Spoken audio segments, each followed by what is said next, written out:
Hey guys, Coach Pop here. Thanks for joining me for the video lecture for Chapter 3 in Robert Strayer's textbook, State and Empire in Eurasia and North Africa. In the opening section, he begins by looking at the modern fascination with empires, and particularly with comparisons that have been made recently to the United States and the late Roman Empire. The most important section here, though, is his discussion of what exactly an empire is. He starts with a simple answer. An empire is a political system with coercive power, but then he gets a little bit more specific. A more complex answer then is a larger, more aggressive state that conquers other states, uses their natural resources, and rules a multi-ethnic state under a common political system. That term multi-ethnic is kind of important there, meaning they're conquering a bunch of different peoples to build an empire. So you don't have just one ethnic group in one state any longer. How that empire manages all those different people becomes an issue. The problem with this definition, though, is there's no clear line between the empires and the multi-ethnic states. What is a large state with a bunch of different peoples in it? Is that the same thing as an empire? Not necessarily so. It's worth pointing out we're going to look at a different model for the definition of empire in class. He then goes on to ask the question, why are empires so fascinating? Several possibilities. They're large, they conquer, they're the stuff of movies and legends, but pay close attention to the timeline that is in this section. That will be of particular use when it's time to review for the unit test. The first main section of the text is empires and civilizations in collisions, the Persians and the Greeks. He starts off by talking about the Persian empires, and in particular the notion of king of kings. Two important Persian monarchs. A monarch is one person who is in charge of everything. Mono meaning one, and arche meaning power or ruler. These two great Persian monarchs exercised absolute power over their subjects, including life and death.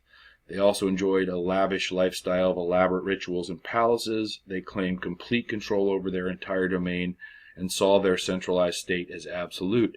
They would conquer kings of smaller kingdoms and incorporate them into the empire, but they would leave the kings in power so long as they administered their way of doing things. That's the point of the title, King of Kings.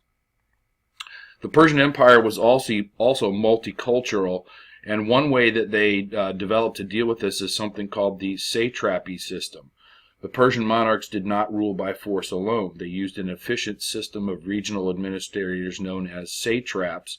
These would typically be conquered kings who would then stay in power so long as they accepted the power of the Persian emperor and basically ruled in the way they saw fit. They respected the diverse cultures and religions of the various people they conquered. The Persian Empire is also noted for its infrastructure. The empire's sophisticated administration set the pattern for some 1,000 years of the numerous successive regimes in the region.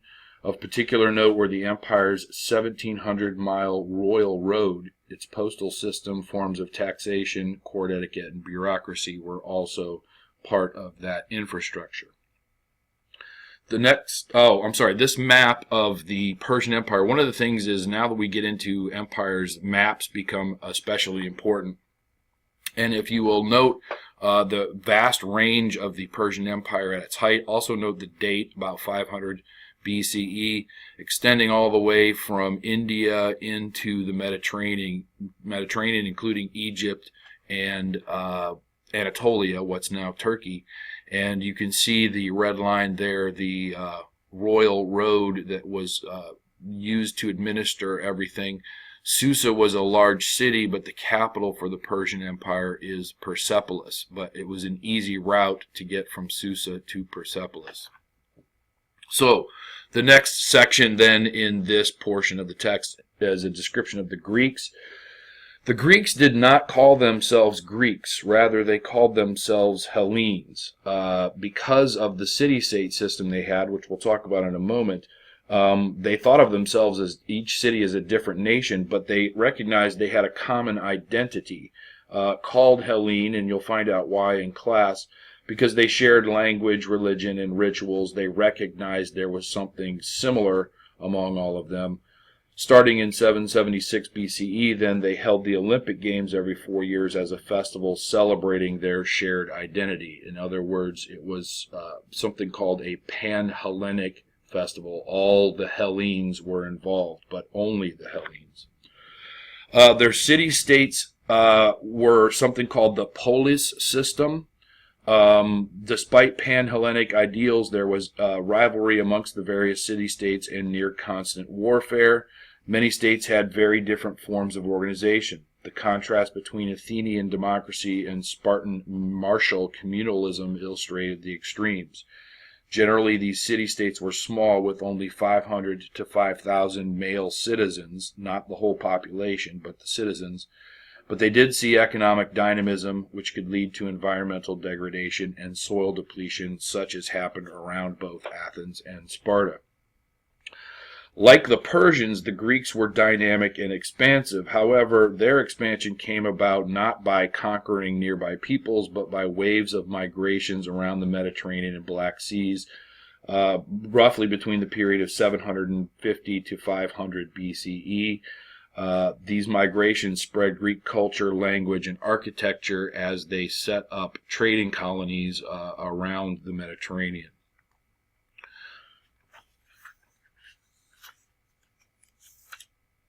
The Greeks pioneered revolutionary political ideas, such as viewing the individual as a participant of a larger state system, a citizen.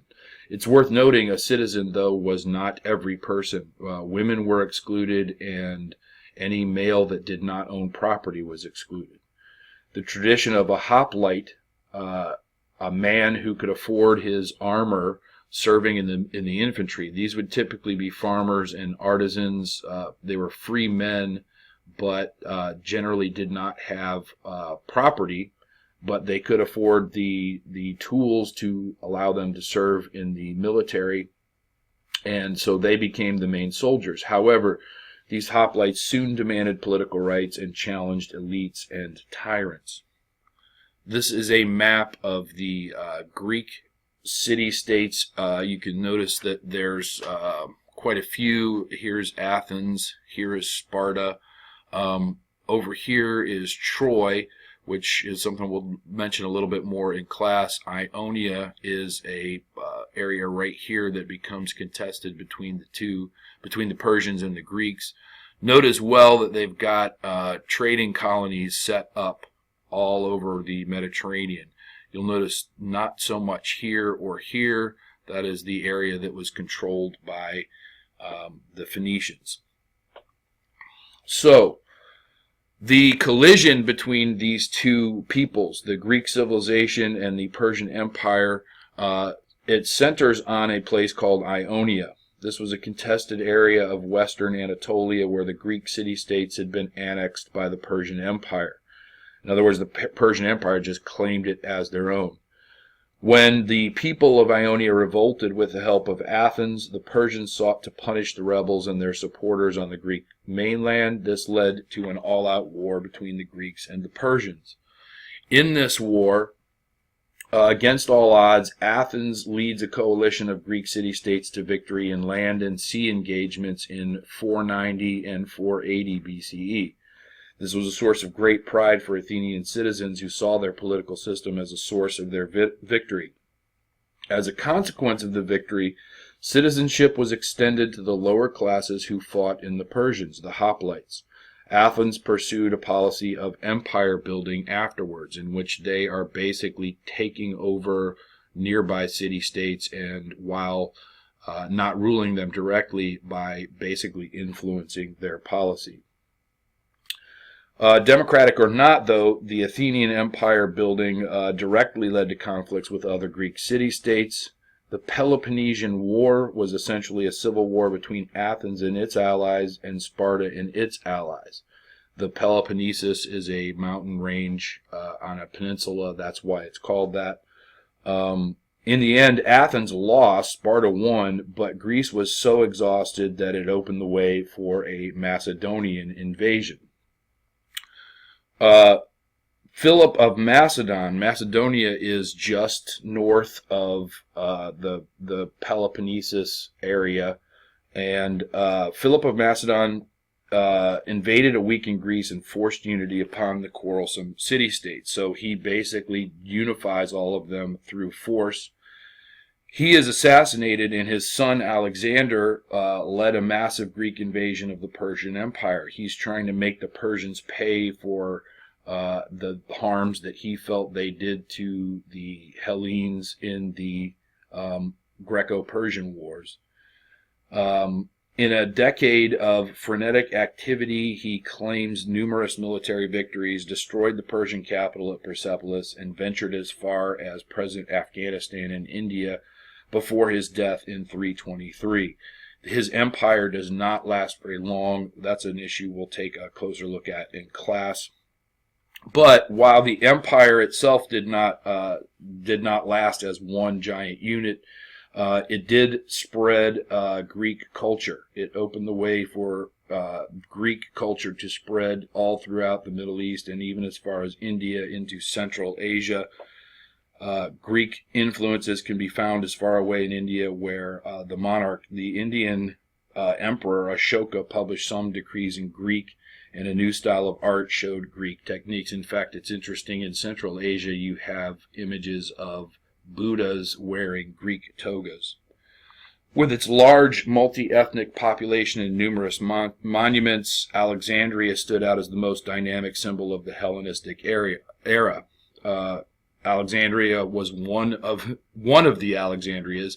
He founded dozens of cities named Alexandria, but the one in Egypt became one of the most important cities in the world at the time. Bactria, high in the mountains of Central Asia, shows the far-flung influences of Greek culture, but also the fusion of Greek and Eastern cultures. There you would have the Greek leaders who convert to Buddhism, for example. While there was sharing of cultures, ethnic conflict could erupt, and some, such as Orthodox Jews, tried to resist the Hellenization of their people.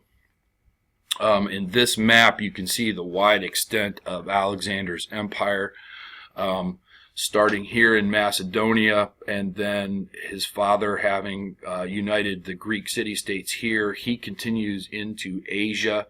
He stops at Troy. There's a famous story there about he picks up the shield that was said to have belonged to Achilles in the Trojan War and carries it with him until his death. But he conquers all of the Levant into Egypt, goes into Mesopotamia. He's chasing the Persian Emperor Darius here. He will eventually catch him, but he keeps going until he eventually crosses the Indus River. There's an interesting story there. He decides not to pursue any further, turns back, but he is wounded and eventually dies of an injury here.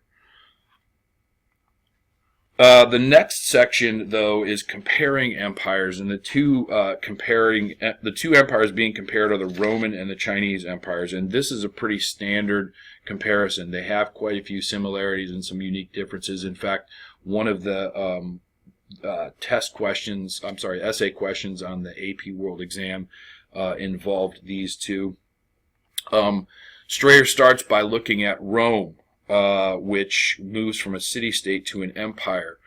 Rome was not geographically predestined to be a superpower. Indeed, in its early years, it was fairly weak and poor. However, in several centuries of warfare, it conquered and incorporated its neighbors and then territories through the entire Mediterranean and much of its hinterland, including France, Britain, and Spain, and many wealthy areas such as Egypt, Greece, and Mesopotamia.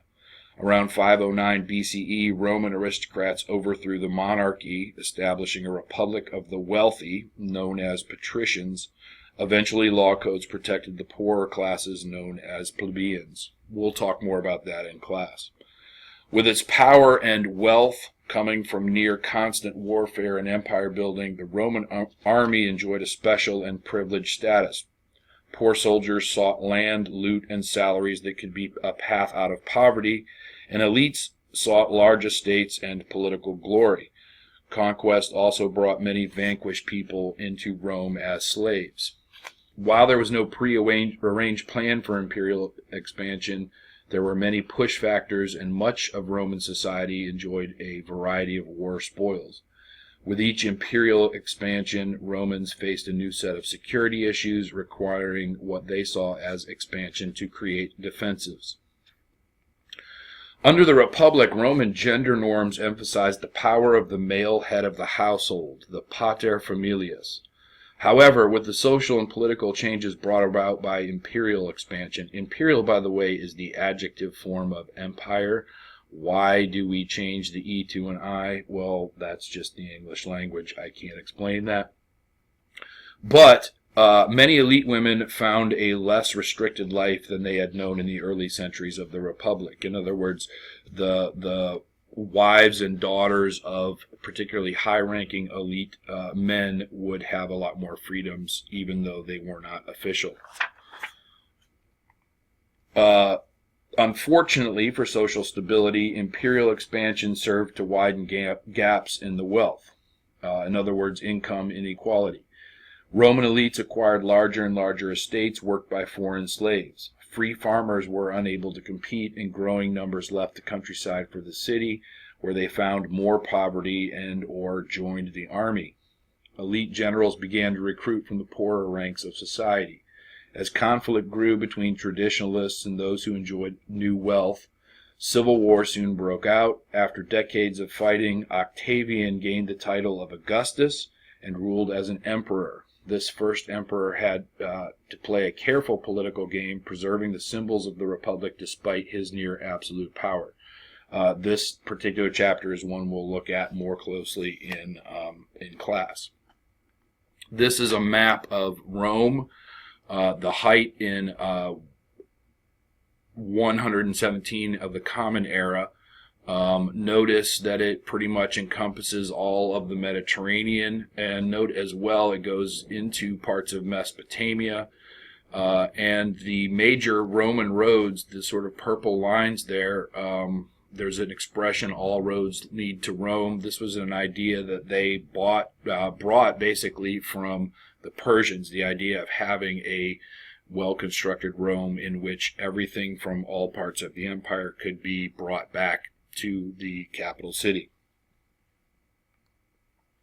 Next, Strayer looks at China. The Warring States period to empire. The Shang and the Zhou in the Foundations era, the Zhou sort of bleed over into the Classical era. Both of them established a state system. Neither of them would technically be considered an empire, but they did establish the notion of a strong central state authority. However, the Zhou falls, and it leads to a period of total chaos called the Warring States period, where 7 different states are constantly fighting for at least a whole generation. And it's a pretty awful period for everybody involved. Out of that conflict, though, comes several of the key philosophies and ideologies of China. That's something we'll look at next week, though. However, empire building in China was not the creation of a new idea, but an attempt to go back to the time when things were coherent and centralized in the Shang and Zhou era. Plagued by generations of warfare amongst the various states, many people hoped that one state would soon establish order. The state of Qin, Qin, with its strong bureaucracy and army, took the lead. Qin Shi Huangdi took the title of first emperor and unified China by force, executing scholars who opposed him and governing by the concept of legalism, an all-powerful state that imposed harsh penalties as a means of enforcing the authority of the state. He also established a standardized uniform system of weights, measurements, axles, tools, and Chinese characters. By the way, note his name. His last name is Qin. Shi Huangdi. The last syllable there, D, is the title, and so that's why it's called the Qin Empire. Because of Qin Shi Huangdi's harsh tactics, though, the Qin dynasty was short-lived, but it did set the key political precedents and patterns for 2,000 years of imperial rule afterwards. The Han dynasty used the Qin infrastructure, but adopted the moralistic and scholarly ideology of Confucianism instead of Shi Huangdi's legalism as the state ideology. This is obviously something we'll talk about next week when we get into religions and cultural traditions. The Han were not only much larger and longer lived, but they expanded the territory into areas that we don't traditionally consider parts of China, especially into Central Asia along the Silk Road, which is something that we'll be studying at the end of the unit. Here is a map showing these two classical empires in China. The red line indicates the extent of the Qin Empire, and as you can see, the Han Empire, much larger and includes part of Korea up here and extends all the way out into Central Asia. And the trade route that is being protected here, the Silk Roads, that's something, again, we'll get into later on. Also note its capital city, Chang'an is how it used to be written. It's now written as Xi'an. Make sure that's definitely a city that you will want to know as we review for the unit test. The next section is consolidating the Roman and Chinese empires. And in this section, Strayer compares and contrasts the ways that the Romans and the Chinese solidified their power over these multi-ethnic peoples that they have conquered. Please pay close attention to this section, not just for the quiz, but also for the unit test, and also because we're going to look at an alternative model for how these two empires, and indeed other empires, are able to build all of this. One of the things that they have in common, though, both the Chinese and the Roman empires argued that the supernatural forces sanctioned their regimes. In Rome, past emperors were revered as gods. In China, the emperors ruled in accordance with the spiritual force known as the mandate of heaven. That's something we'll talk about more in a few weeks. If the Chinese emperor did not rule well, the mandate of heaven could be lost, and natural disasters and social upheaval might dispose the dynasty. So one way they consolidated their power was relying on supernatural forces. Both Rome and China dealt with foreign religions. From the east, Christianity, Persian, and Egyptian faiths entered the Roman Empire. Christianity eventually spread amongst the Roman elite, especially women.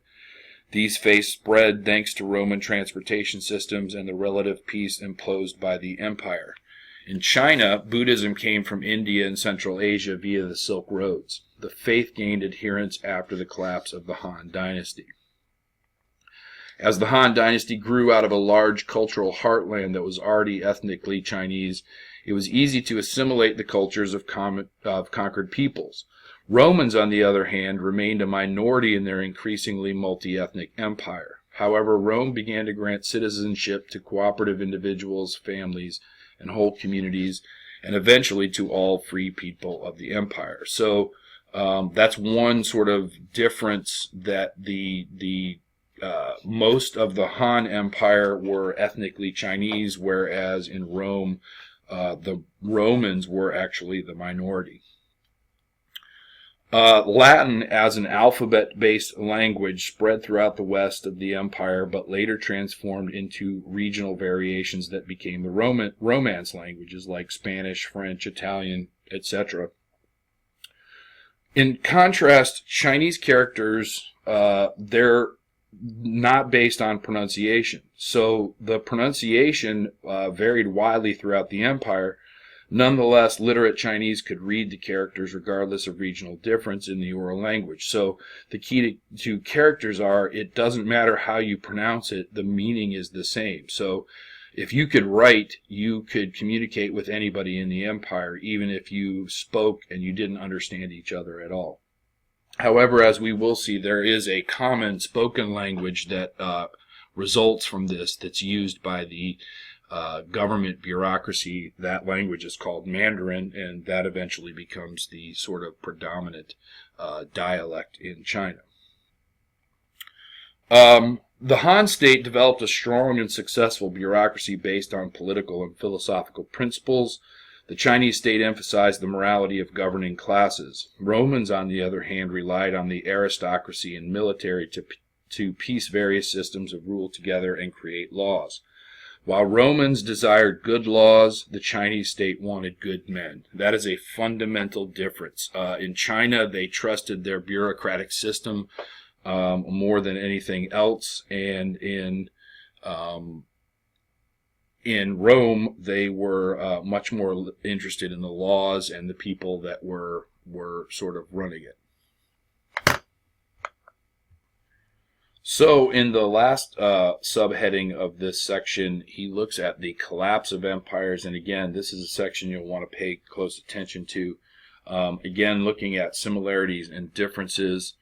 The most fundamental reason for the collapse of Han and Roman empires was overexpansion. The empires simply got too big for the existing infrastructure to hold them together. Unable to control outlying areas or suppress rebellions, the end becomes inevitable. So this is something they have in common. Elite rivalries between the mandarins and eunuchs in China. We'll talk about that more in class. And among the elites claiming the throne in Rome. These rivalries weakened the state and contributed to political collapse. Again, another similarity. Added to these factors were pressures from nomadic people of the steppes and the German lands who pushed into imperial territory, competed for resources, and challenged central authority. These pressures from nomadic people is something we'll look at in a case study later on.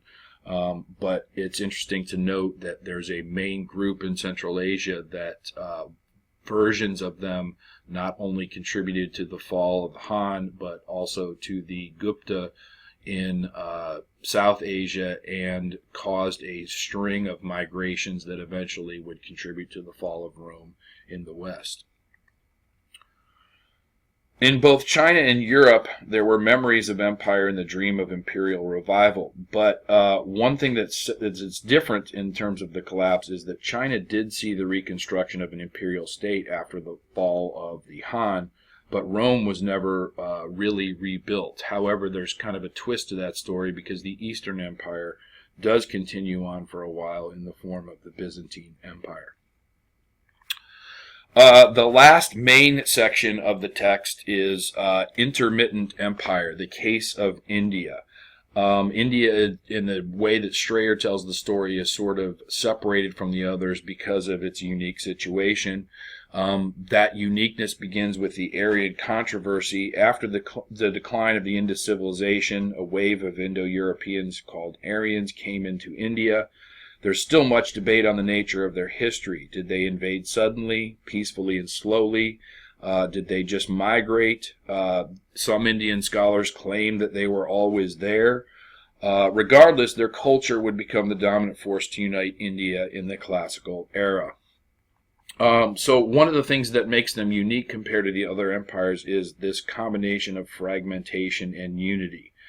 Despite the fact that they had numerous small states that were constantly competing and a really not much of an imperial tradition to speak of, and also despite the numerous languages, hundreds of languages in fact, and cultural traditions, they were somehow able to unite around certain religious traditions. Hinduism in general, but because each variety was slightly different, sometimes the scholars will call it Hinduisms because they're not quite all the same. That's something we'll look at much more closely in class when we get into religion next week. There were, however, two main empires that we need to know from classical India. The first Indian Empire may have been inspired by contact with Persia and the Hellenistic kingdoms. While impressive in size and power, they had 50 million subjects, 600,000 soldiers, war elephants, chariots, cavalry, the whole nine yards, everything we associate with an impressive imperial power. This empire was not nearly so long-lived as the Rome Roman or the Han. The second one, though, is the Gupta Empire, but it was well over half a millennium, 500 years before another state equaled the first empire. The Gupta Empire saw a flourishing of art, architecture, and literature, as well as commerce and the science. It was much smaller than the Mauryan Empire, but it lasted longer, as you can see from the dates. In summarizing India, great civilization achievements occurred here without a central state. Despite a significant lack of a significant imperial tradition, because of the fragmentation and the conflict, it nonetheless in South Asia was home to the growth of a significant long-distance trade network, major artistic, literary, spiritual, scientific, mathematics, astronomy. All of these developed quite strenuously. The fact that this happened without a strong central authority has led some to draw comparisons to Western Europe after the fall of the Roman Empire. That's a topic that we'll get into as we review for the semester exam at the end of the semester. This is a map of the two main empires in India. You'll see the green line represents the Gupta Empire, and the Mauryan Empire, which happened first, is much larger. So again, the key thing to note here, the Mauryan Empire happened first. You can see the dates in between there. Much larger area, but didn't last as long. The Gupta Empire, a much smaller area, but it lasted longer.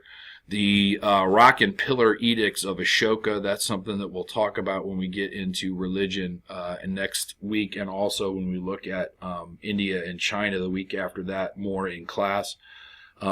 But also note that the southern tip of India is never part of either empire, and that's something that we will also investigate more closely later on.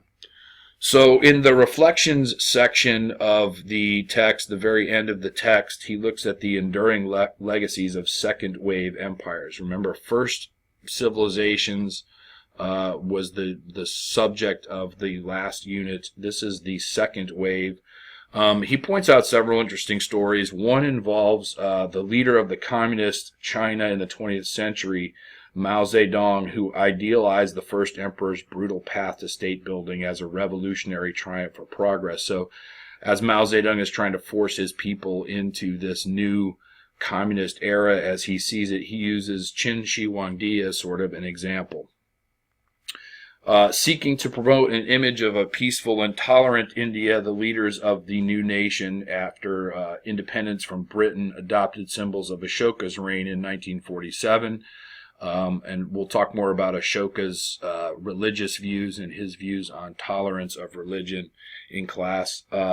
Another example he gives is British imperial and Italian fascist use of Rome. Both the British colonial empire and Mussolini's Italy used the Roman Empire as a crucial precedent for rationalizing their new rule, for giving a justification for why they should be in charge. The second thoughts right after the reflection section, please pay attention to that. The section that's called What's the Significance is a list of terms to know. And again, it's not so much about like identifying them as knowing why they're important. Please pay attention to that. That would be helpful for review. And then for the big picture questions afterwards, please note especially question 1 and question 4. Both of those will be questions that you would need to answer to get the reading questions credit for the chapter. That is the chapter 3 from the Strayer textbook, the outline. Hopefully you were able to fill out the outline as we went. I want to thank you for joining me, and I'll look forward to seeing you in class.